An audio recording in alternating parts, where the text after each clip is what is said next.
Glórias ao Senhor. Eu saúdo a amada igreja com a maravilhosa paz do nosso Senhor e Salvador Jesus Cristo. Amém. Ufa, creio que tem quase um ano, hein? Por 2 meses, eu creio, ia completar um aniversário de um ano sem pregar a palavra do Senhor. Mas sempre quando a gente sobe aqui, a gente sente aquele friozinho na barriga, parece que nada muda. Feliz, contente, grato pela rica oportunidade, amados. O pastor me convidou para deixar uma mensagem da parte do Senhor e ele me deu praticamente um mês para preparar essa mensagem.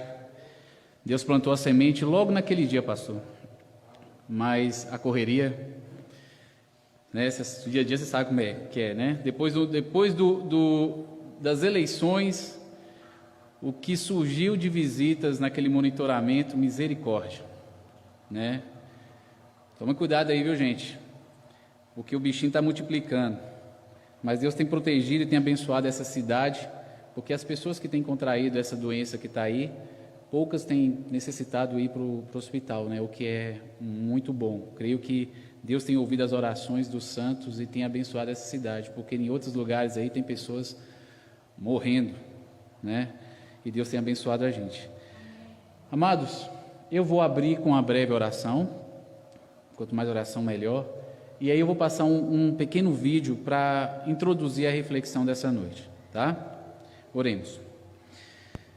Pai amado, aqui estamos ao Senhor mais uma vez, viemos lhe agradecer, Deus, por essa rica oportunidade. Obrigado, ó Pai, por essa noite, por as pessoas que aqui estão presentes, ó Deus.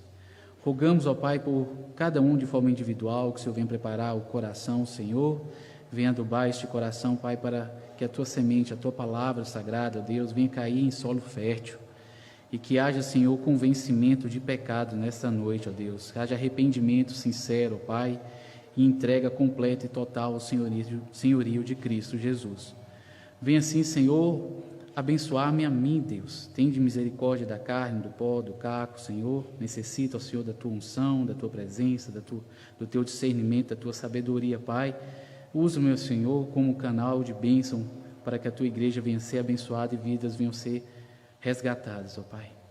Obrigado ao Senhor por tudo que o Senhor tem feito. Continua se nos abençoando. É no nome de Jesus que oro. Amém. Meus amados, por favor, preste atenção no vídeo, que logo em seguida estarei falando. Se puder desligar a luz aqui, para ficar mais visível. Não sei se... Ok, vamos lá. Vamos ver se funciona.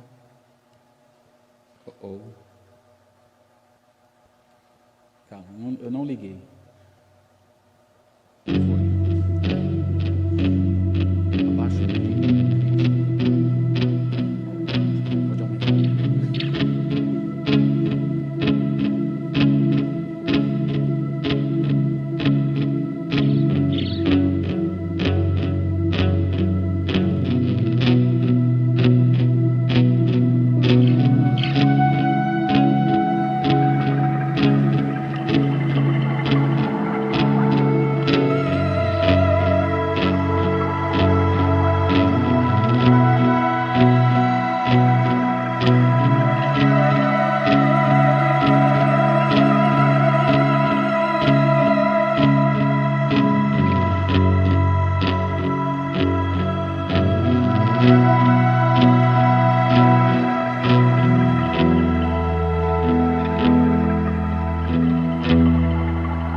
vocês devem estar se perguntando, o que é que o irmão James mostrou esse vídeo para quê?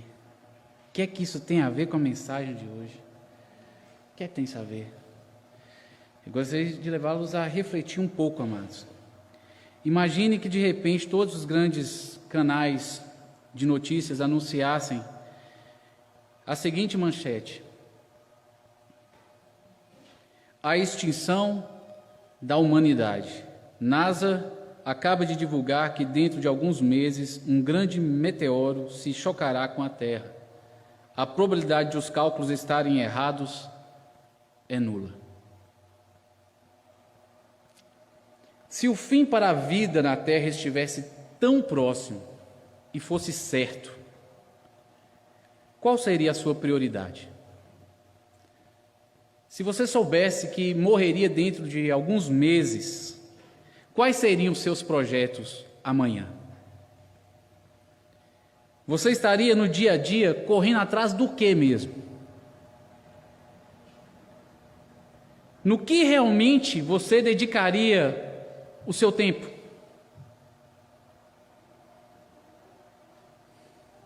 Sabendo que tudo seria destruído pelo fogo dentro de alguns meses, inclusive você,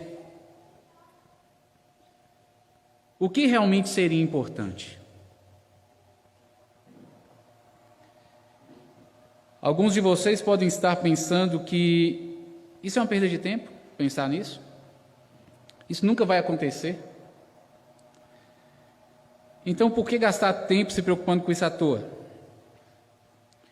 O problema, amados, é que há muito tempo nos foi avisado a respeito de um grande meteoro que está vindo em nossa direção, em direção à Terra, e poucos têm se atinado, importado e se preocupado com isso. Alguns até já sabem disso, mas vivem como se não soubessem, e nem fazem questão de alertar ninguém a respeito de nada. Do que é que eu estou falando? Alguém consegue reconhecer essa estatuazinha aí? Isso, alguém já gritou ali, soltou, né?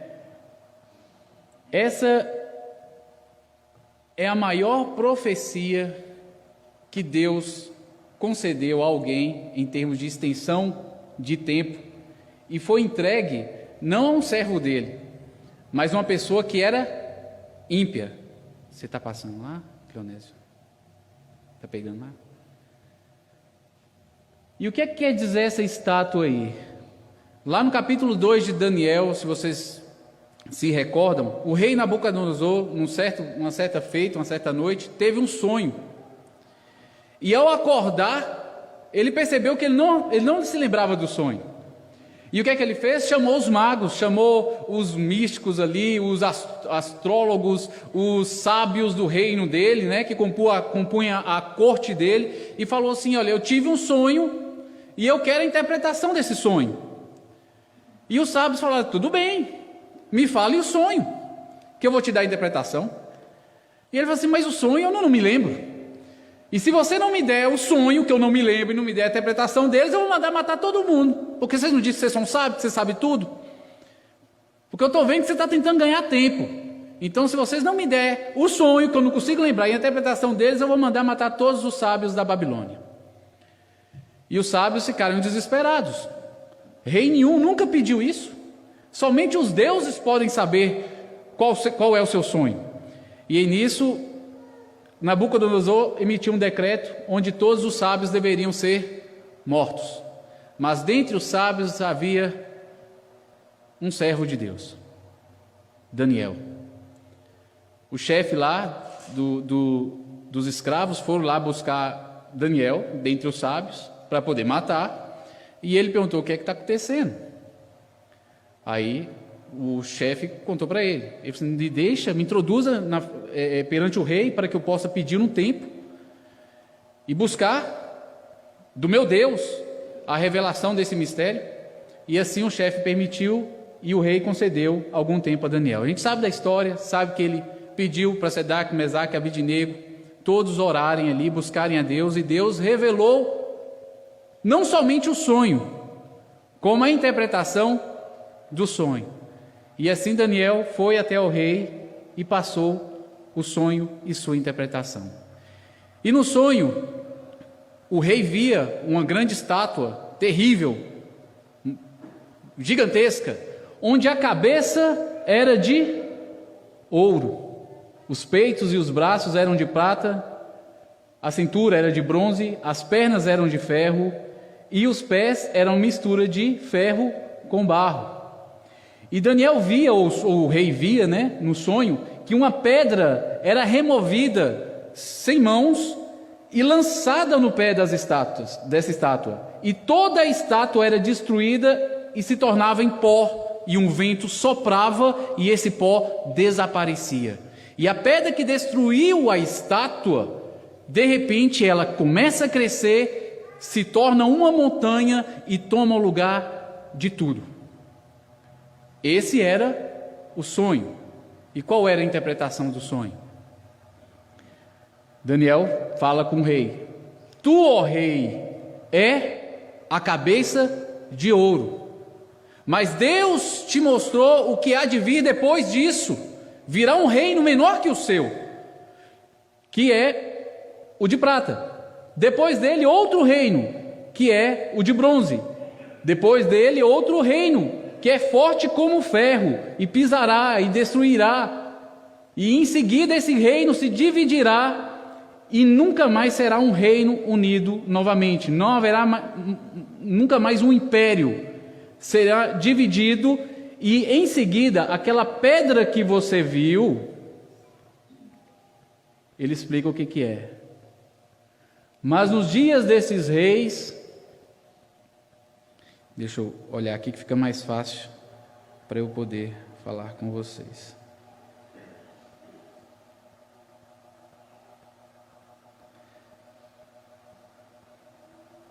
Mas nos dias desses reis, o Deus do céu levantará um reino que não será jamais destruído.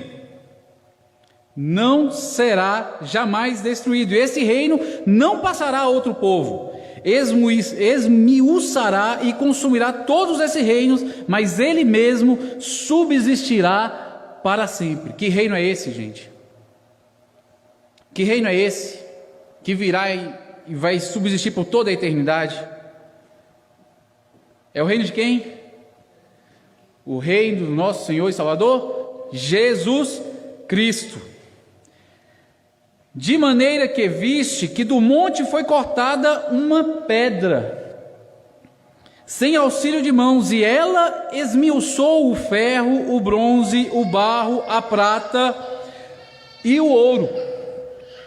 O grande Deus fez saber ao rei o que há de ser depois disso.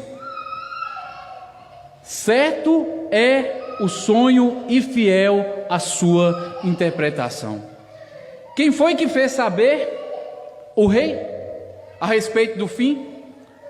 A respeito do meteoro que está vindo em nossa direção? Foi a NASA? Foi a NASA que alertou? Foi quem? Deus. Nosso Deus Todo-Poderoso, que sabe o fim desde o princípio. Este fez saber ao rei o que haveria de acontecer até o fim dos tempos. E Daniel termina falando que certo é o sonho e fiel a sua interpretação.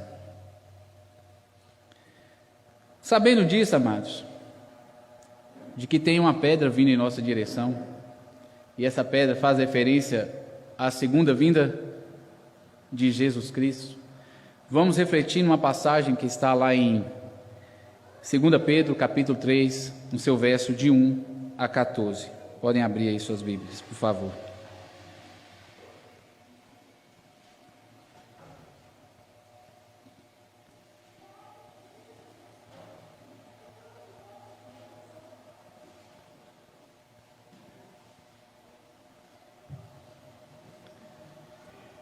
Glórias ao Senhor.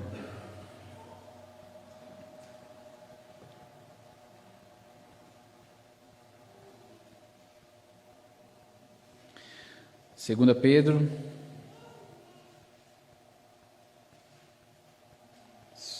seu capítulo 3, no seu verso 1 a 14. Quem não encontrou, diga misericórdia. Estarei lendo. Amados, verso 1. Amados, esta é minha segunda carta a vocês, e em ambas procurei refrescar sua memória e incentivá-los a pensar com clareza. Quero que se lembrem do que disseram os santos profetas muito tempo atrás e do que ordenou o nosso Senhor e Salvador por meio dos apóstolos que lhes enviou. Acima de tudo, quero alertá-los de que nos últimos dias surgirão escarnecedores que zombarão da verdade e seguirão os próprios desejos, dizendo: o que houve com a promessa de que ele voltaria? Desde antes do tempo de nossos antepassados, tudo permanece igual, como desde a criação do mundo. Eles esquecem deliberadamente que Deus, por sua palavra, há muito tempo criou os céus e a terra seca, que fez surgir em meio às águas. Depois, com a água, destruiu todo o mundo antigo no dilúvio. Pela mesma palavra, os céus e a terra, que agora existem, foram reservados para o fogo e estão guardados para o dia do julgamento, quando todos os perversos serão destruídos. Logo, amados, não se esqueçam disto: para o Senhor, um dia é como 1000 anos, e 1000 anos como um dia. Na verdade, o Senhor não demora em cumprir sua promessa, como pensam alguns. Pelo contrário, Ele é paciente por causa de vocês.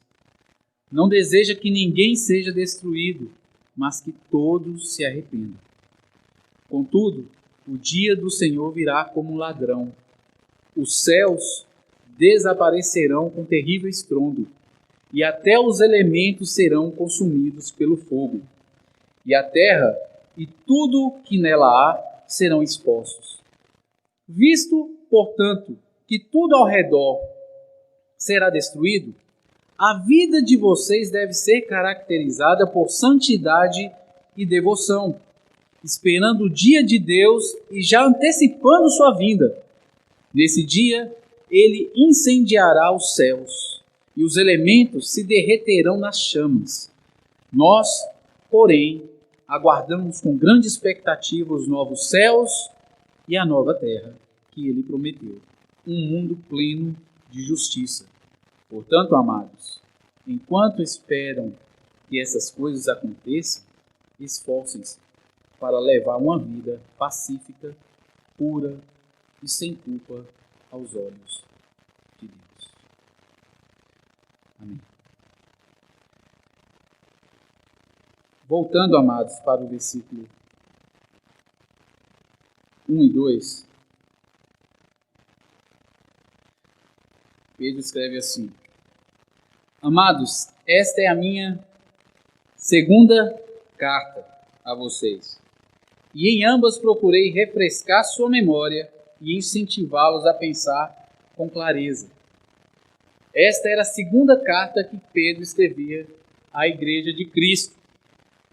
Possivelmente 4 a 5 anos antes ele havia escrito a primeira carta. A primeira carta Pedro escreveu enquanto a igreja sofria uma perseguição dura por parte do imperador Nero.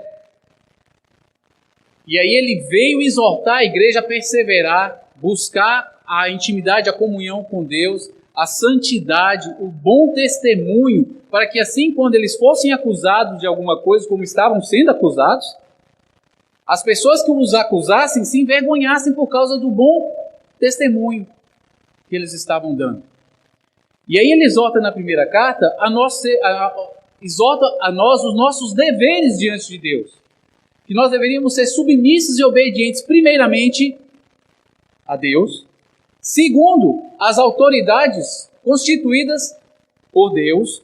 Aos escravos que eram cristãos, ele ordena que eles sejam submissos aos bons e maus senhores. E dá o conselho para a família. Que o marido venha cuidar da esposa, porque ela é a parte mais frágil, e essa esposa venha ser o quê? Submissa ao marido. A primeira carta ele aborda isso. Já nessa segunda carta, a preocupação de Pedro não era com o inimigo externo, que estava ameaçando a igreja, mas sim com o inimigo interno dentro da igreja, os falsos mestres e os falsos profetas que estavam crescendo de dentro e estavam contaminando a igreja com a doutrina onde ensinava que Cristo não havia vindo em carne. São os gnósticos, né? E ele vem exortar essa igreja a perseverar no conhecimento, crescendo na graça em Cristo Jesus. E no capítulo 3, ele vem nos dar a nossa maior esperança, de que tudo vai passar. Se a gente perseverar e continuar em comunhão, em intimidade, tendo um relacionamento pessoal com Cristo, realmente, se formos salvos, essa etapa, essa era que nós estamos vivendo vai passar e será destruída. E os ímpios serão destruídos juntos com ela. Mas todo aquele que estiver em Cristo Jesus será salvo. A esperança não estava aqui. A esperança estava em Cristo Jesus, no céu, na eternidade. Por isso ele vem falar: quero que se lembrem do que disseram santos profetas, e o que disseram os apóstolos. Os santos profetas hoje é sintetizado e resumido e se refere ao quê? Hoje, os santos profetas, o que profetizaram, se refere ao quê? Que a gente tem em mãos. Onde é que a gente descobre as profecias, as promessas que Deus usou os santos profetas para serem registrados? A gente descobre onde? Principalmente no Velho Testamento. E ele pede para a gente prestar atenção nos apóstolos, porque foram os apóstolos que escreveram o quê? O Novo Testamento. Em resumo, o que foi escrito há cerca de 2000 anos atrás, foi mais ou menos 60 depois de Cristo, que foi escrita essa epístola, serve para os nossos dias. E Pedro está deixando um alerta, que nós venhamos estudar a palavra de Deus e dar ouvidos às profecias deixadas através dos santos profetas e as profecias deixadas através dos apóstolos. Os sinais estão aí, amados, patentes. A gente está vendo acontecer no mundo. Vocês acham que o mundo vai voltar ao normal de como ele era antigamente? Antes dessa situação toda vir? Não, amados. Está vindo coisa pior à frente. E a gente tem que buscar Deus para se firmar em Cristo Jesus. Para que a nossa esperança seja não no aqui, mas sim no porvir. Verso 3 e 4, ele fala: acima de tudo, quero alertá-los de que nos últimos dias surgirão escarnecedores que zombarão da verdade e seguirão os próprios desejos, dizendo: o que houve com a promessa de que ele voltaria? Desde antes do tempo de nossos antepassados, tudo permanece do mesmo jeito, igual, como desde a criação do mundo. Não é o que a gente ouve hoje, quando a gente vai falar que Jesus está voltando? O pessoal não usa justamente essa frase, mas tudo continua do mesmo jeito. Em quantos séculos que vocês estão falando que Jesus vai voltar e Jesus não volta? Jesus não volta.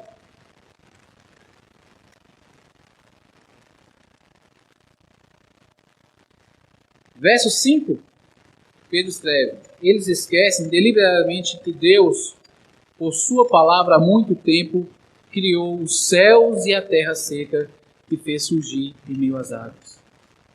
Depois, com água, destruiu todo o mundo antigo no dilúvio. A gente sabe disso, hoje em dia já existem evidências fortes de que o dilúvio realmente aconteceu e foi universal, foi no planeta todo, não foi só uma parte do mundo que foi alagada. E as pessoas ainda duvidam, mesmo mediante os achados científicos que comprovam nessa possibilidade. Historicamente, há relatos de povos espalhados no mundo que contam a mesma história, um pouco diferente. Mas sempre quando a gente escuta uma história em um lugar, depois vai em outro lugar, escuta uma história naquele lugar que é parecido, apesar dos elementos da história serem diferentes, mas você pega a essência da história mesmo, é porque a história é verdadeira, ela aconteceu, ficou registrada ali naquela cultura. E é por isso que eles compartilham da forma deles essa história. Já existem evidências históricas disso, de que o dilúvio aconteceu, mas as pessoas duvidam. Deus prometeu que nunca mais destruiria a terra com água. Está lá em Gênesis 9, verso 11. Sim, confirmo a minha aliança com vocês. Nunca mais os seres vivos serão exterminados pelas águas. Nunca mais a terra será destruída por um dilúvio. Essa promessa ele fez a Noé e a família, e como evidência deixou um sinal. Qual é o sinal? Alguém se lembra? O arco-íris. Coloquei até uma imagem assim meio colorida aí para lembrar. E a Bíblia aí aberta para lembrar vocês, né? Não sei se serviu. O arco-íris. E hoje em dia o nosso arco-íris foi sequestrado, né? Porque se você usar o sinal que é de Deus, uma evidência que Deus deixou para que nós nos lembrássemos de que um juízo já aconteceu na terra por causa da desobediência e maldade do coração do homem. Se a gente pegar esse sinal hoje e colocar na nossa foto, no Facebook, por exemplo, acho que alguém que me acompanhar e eu colocar um arco-íris vai se escandalizar comigo, não vai? E não vai dar nem tempo de eu virar e falar, não, esse sinal é de Deus. Esse sinal é cristão. Porque nosso sinal, infelizmente, foi sequestrado. É o que o mundo faz, né, com nossos símbolos. No Natal, ao invés de nos lembrarmos que Deus nos enviou o melhor e maior presente, as crianças de hoje lembram do quê? Papai Noel. E às vezes a gente até incentiva, sem perceber, gente. Sem perceber, a gente incentiva. Às vezes quando vai colocar uma árvore de Natal, que é bonito, é algo legal para você colocar ali o adereço, mas a gente tem que deixar na cabeça delas fazendo. Está colocando aqui porque é um momento de Natal, mas esquece Papai Noel. Lembra de Jesus. Porque se não explicar para eles, eles olham a árvore de Natal, daqui a pouco começa a conciliar a árvore de Natal com o Papai Noel, e daqui a pouco o Papai Noel está mais na cabeça da criança do que o nascimento de Jesus Cristo. Então a gente tem que tomar cuidado com isso. Deus prometeu que nunca mais destruiria a terra com água, mas em contrapartida, ele falou: pela mesma palavra, os céus e a terra, que agora existem, foram reservados para o fogo. Então aquilo que vocês viram lá no vídeo, que era uma ilustração de meteoro caindo, vai acontecer na terra, gente. Quando Jesus voltar em glória e poder, a manifestação de Deus, de Cristo, no retorno dele será tamanha que somente aqueles que são luz serão assimilados pela luz de Deus, que é Cristo. Os demais que não estão em comunhão com Deus, que não têm a luz da presença do Espírito Santo habitando dentro dele, ou seja, são trevas, quando a luz brilhar, o que vai acontecer com esses? Serão dissipados. É o que a luz faz com a escuridão. Se eu desligar todas as luzes aqui vai ficar um breu, bem escuro.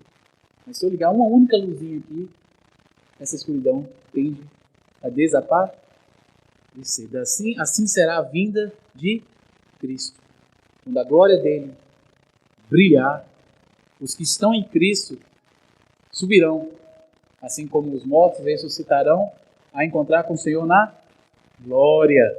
Mas aqueles que estiverem aqui e não fizerem parte do corpo espiritual de Cristo serão dizimados. É o que está escrito na palavra de Deus. Está escrito lá. Tessalonicenses 1, 7, parte B, verso 8, a parte A eu leio um pouco mais à frente, está escrito assim: quando se manifestar o Senhor, Jesus desde o céu com os anjos de seu poder, com labaredas de fogo, tomando vingança dos que não conhecem a Deus e dos que não obedecem ao Senhor, ao Evangelho do nosso Senhor Jesus Cristo. Quando Ele aparecer, Ele vai vir como labareda de fogo, tomando vingança contra aqueles que não conhecem a Deus e não são obedientes ao Evangelho de Jesus. Seguindo ele, está escrito: e estão guardados para o dia do julgamento, quando todos os perversos serão destruídos. É o que Pedro fala em seu verso 7.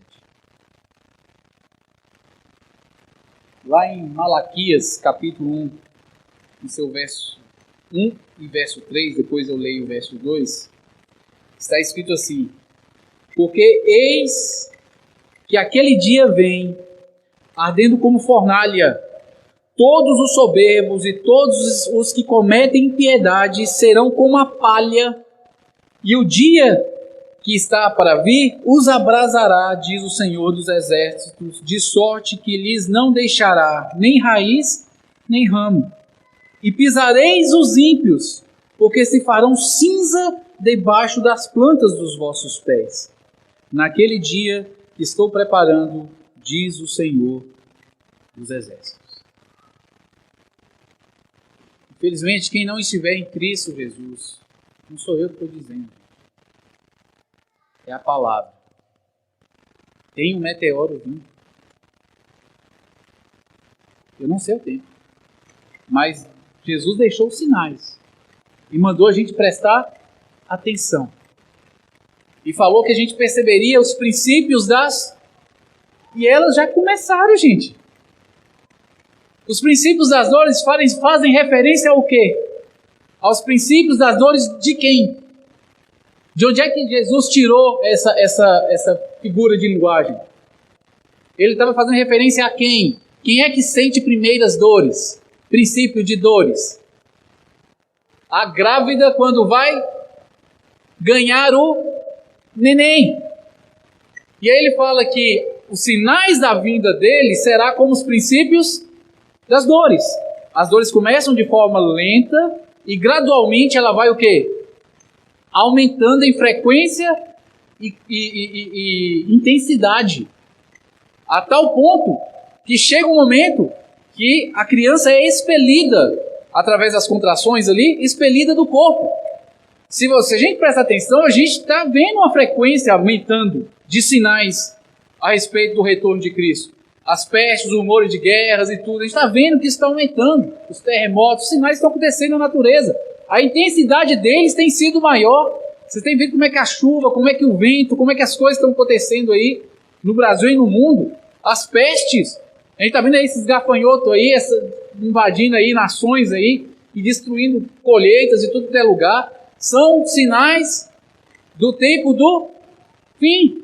O princípio das dores já começou e a gente está mais para lá da metade dele já, ué. A criança já está o quê?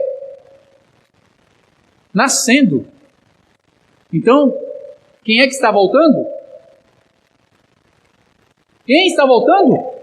Quem está às portas, gente? Jesus, o meteoro está para cair na terra. E aí?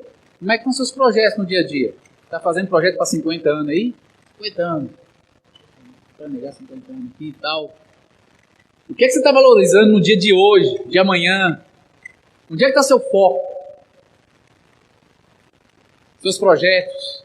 É Cristo está no centro deles ou Cristo está na lateral? Gente, Jesus volta todo dia para muitas pessoas.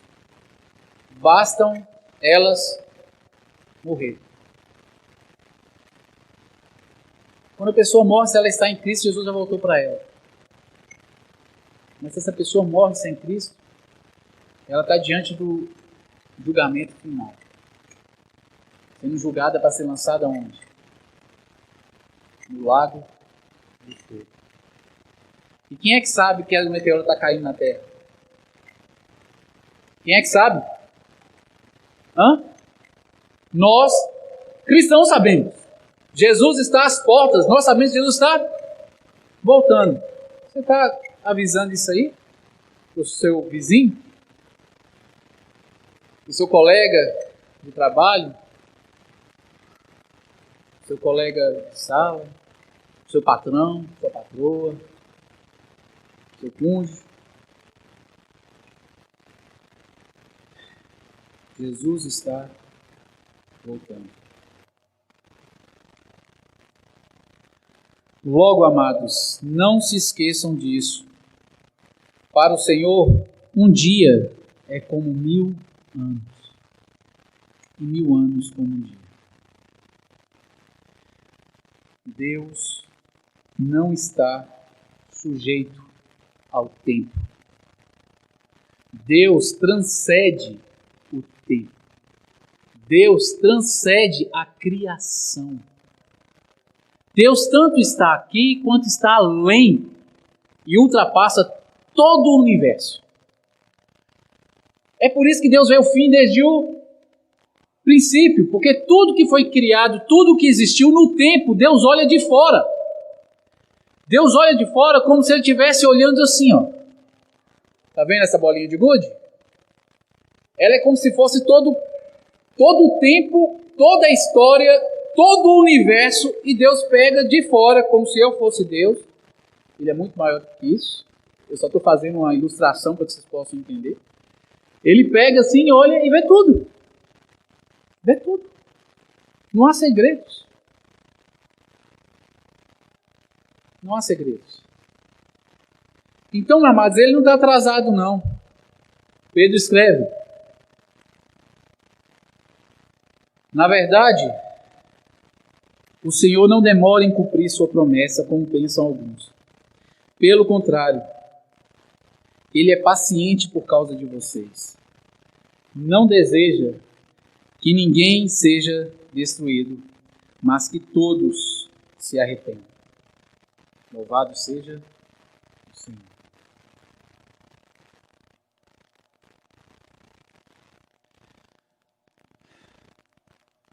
Talvez tenha alguém aqui hoje que não teve um encontro pessoal com Cristo ainda.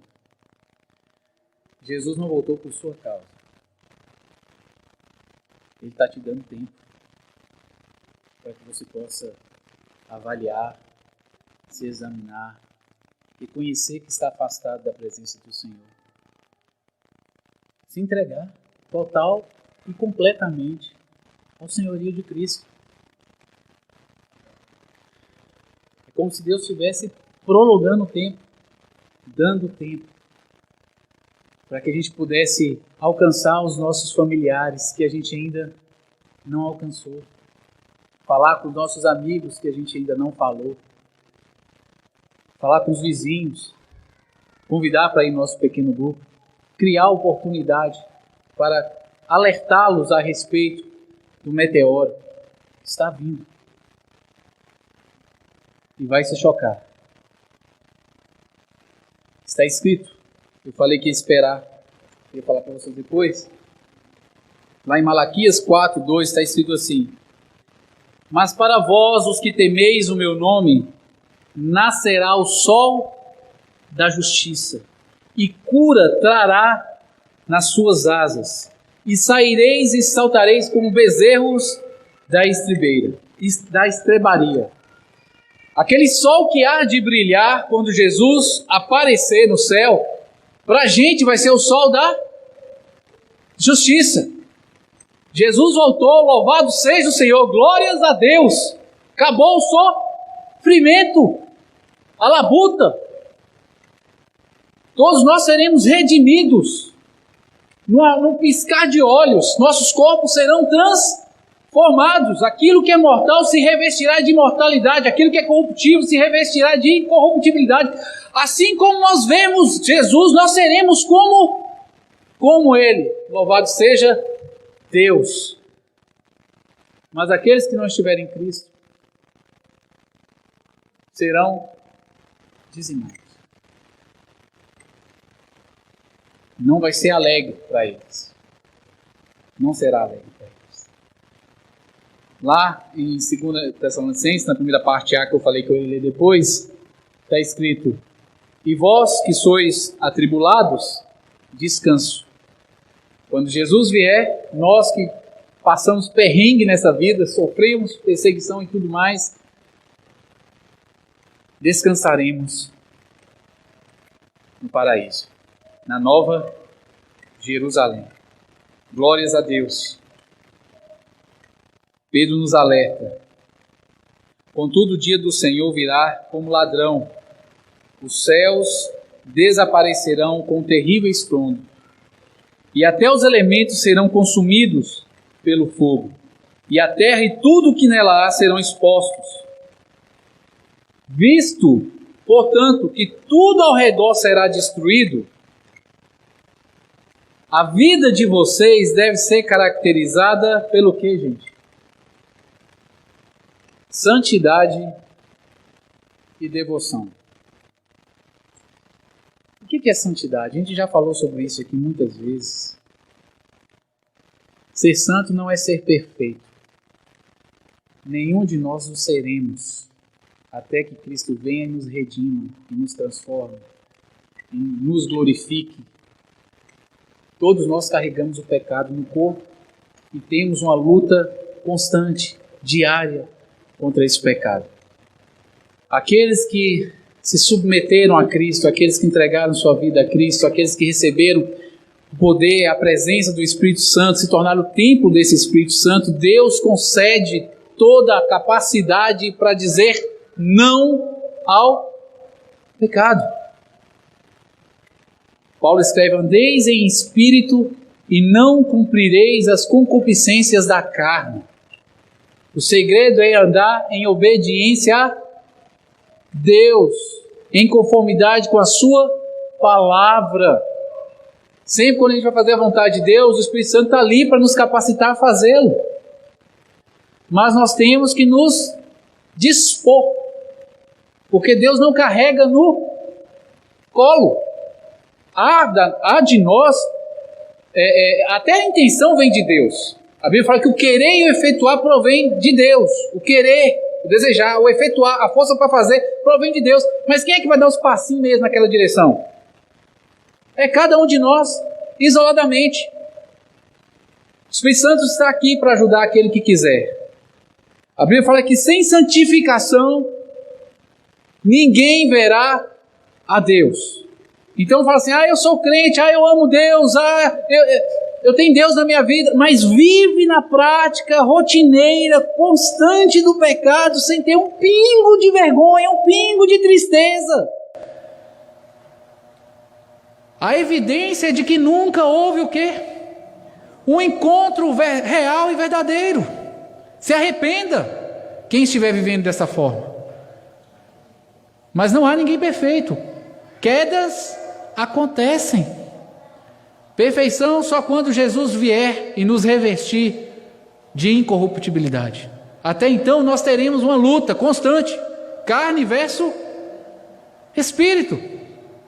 Mas está em nossas mãos decidir em que caminho trilhar, porque Deus está em nós se formos convertidos, ao nosso lado se precisamos nos converter.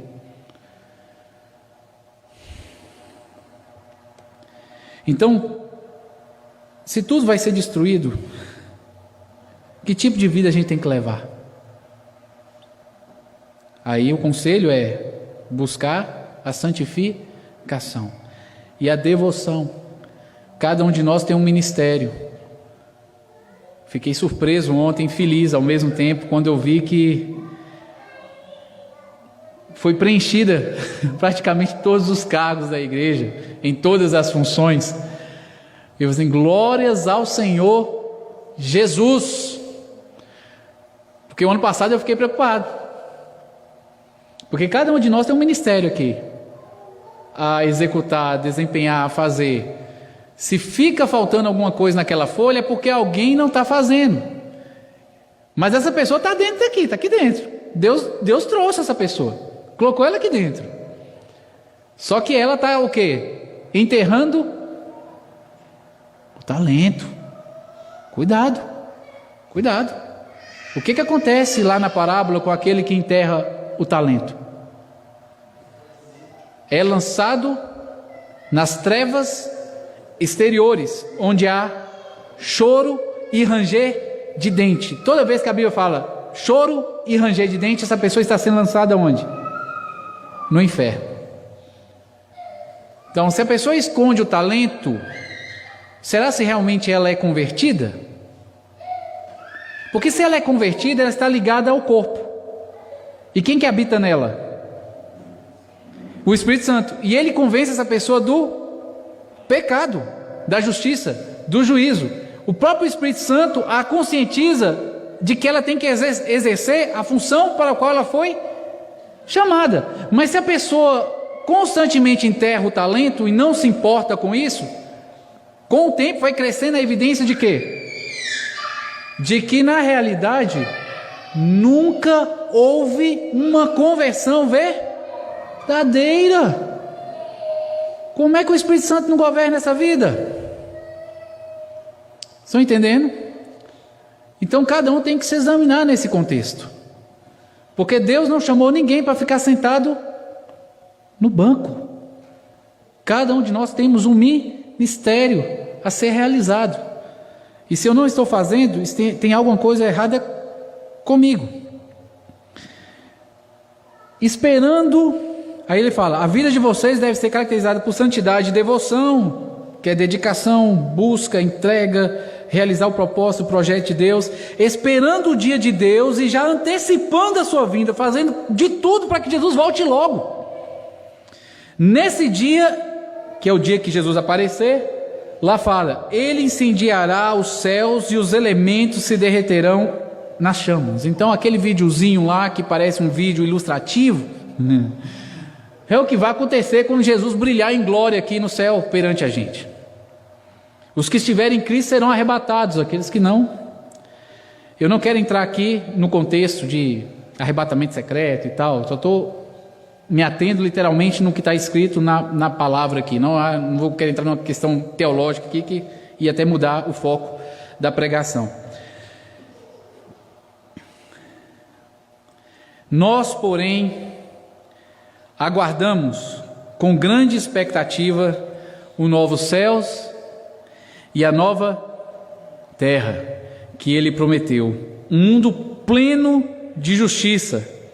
Portanto, amados, enquanto esperam que essas coisas aconteçam, Pedro está falando, enquanto vocês esperam que isso aconteça, porque vai acontecer, esforçem-se para levar uma vida pacífica, pura e sem culpa aos olhos de Deus. Temos feito isso? Temos buscado a face do Senhor, nos dedicado à obra dele, santificado, a nossa vida, dado lugar para a transformação. Porque quanto mais parecido com Cristo eu fico, menos eu fico parecido com a velha criatura. A imagem de Cristo vai sendo formada em mim. Quanto mais eu renuncio ao eu, ao pecado, ao mundo, é como se mais transparente eu ficasse. E a presença do Espírito Santo que habita nesse vaso de barro, o barro fosse ficando transparente, e a presença, a glória que vem de Deus, a presença do Espírito Santo em nós, começasse a se tornar o quê? Visível. E as pessoas não veem mais a gente.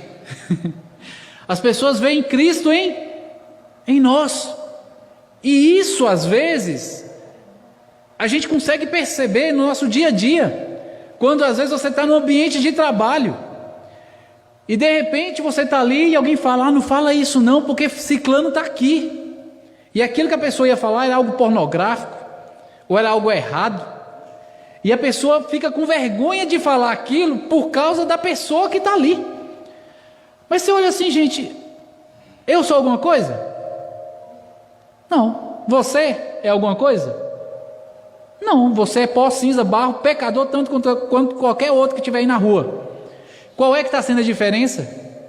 É que possivelmente essa pessoa que passa por essa experiência está tendo uma comunhão profunda com Deus. E as pessoas que estão de fora, mesmo sem atinar para isso, olham para você e veem Cristo em você, mesmo sem entender, e te respeitam, não por sua causa, não por minha causa, mas por causa do Deus a quem nós servimos. Mas se a pessoa encosta perto de você e fala todo tipo de improbidade, todo tipo de pornografia, todo tipo de coisa, te convida a fazer coisa que é ilegal, e não tem vergonha nenhuma, é porque você está dando um mau testemunho, ou nunca se converteu na vida. Ou então pode ser um cristão carnal, né, que precisa realmente se arrepender e dar lugar para a transformação, ainda é um bebê espiritual, por isso não manifesta tanto a semelhança com Cristo ainda, está começando a engatear, não começou a andar, mas às vezes a pessoa tem 15 anos de igreja e está nessa condição. Então há um risco. Quanto mais tempo de igreja você tem e menos testemunho você dá, a possibilidade de não ter se convertido vai aumentando, porque Deus não vai operar na sua vida, Deus não vai te transformar, sendo que o poder e a eficácia vem dele. Se ele habita dentro da pessoa, a pessoa vai ficar sem transformação. Eu gosto de uma ilustração que o Paul Washer dá,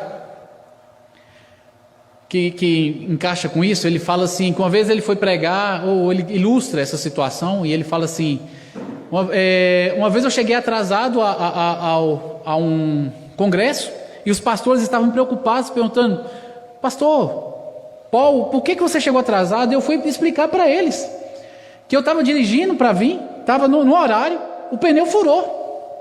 E aí o carro parou no meio da estrada, o pneu furado, eu fui trocar o pneu, estava trocando o pneu, na hora que eu coloquei o step, o parafuso do pneu correu para o meio da estrada, eu ali na correria, fui para o meio da estrada para pegar o parafuso. Quando eu olho para o lado, uma Scania vem na minha direção e bate em mim.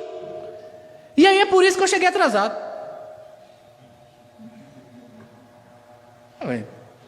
Ou esse cara é mentiroso, ou ele é louco, né? Só uma das duas coisas: ou o cara é mentiroso, ou o cara me bate bem na cabeça. O Scania bateu nele, velho. E ele chegou só suado. E aí ele fala: vocês acham isso assustador, acreditar numa situação dessa? E as pessoas falam: sim. Então você quer que eu creia que um pecador teve um encontro pessoal com Cristo Jesus, que é um Deus onipotente, e não foi transformado? Deus não tem poder para transformar essa pessoa? Ela continua do mesmo jeito, sempre caindo nos mesmos pecados, tendo a mesma vida. Faz sentido isso? Faz sentido? Não faz sentido. Não faz sentido. Então a pessoa que tem um encontro pessoal com Cristo, inevitavelmente ela vai ser transformada, porque o Deus que está dentro dela opera nela e a purifica, a transforma.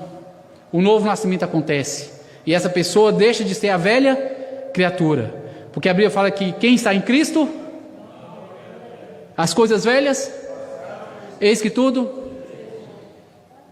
Amém, amados, amém, glórias ao Senhor.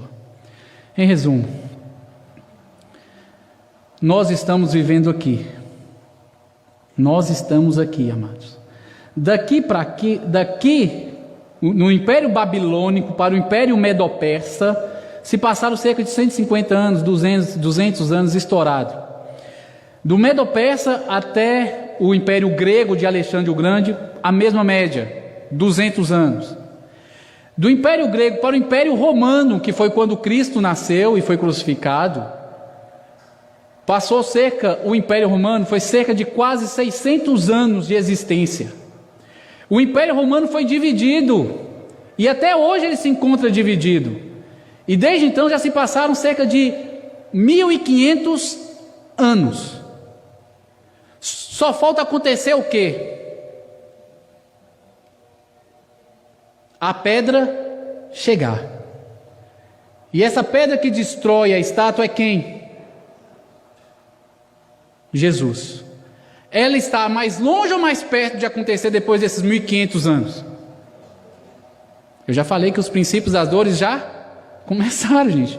O menino está para nascer. Jesus está voltando. A pergunta é: você está preparado? Se não tiver, hoje pode ser o dia da entrega. Hoje pode ser o dia que você vai dar um passo em direção a se render completa e total a Cristo Jesus. Hoje pode ser o dia que você toma uma posição de andar em espírito e não na carne. Porque Deus conhece os seus. E todo aquele que professa ser de Deus, geralmente ele aparta-se da iniquidade. Que Deus venha assim nos abençoar, nos fortalecer, nos capacitar a dar um bom testemunho, nos usar como instrumento onde quer que Ele nos coloque para alcançar aquelas pessoas que ainda não entendem, não compreendem, não sabem que tem um meteoro vindo para a Terra. E aqueles que não estiverem em Cristo Jesus serão destruídos, mas todo aquele que estiver em Cristo Jesus será salvo. Que Deus complete assim essa palavra em seus corações. Pastor?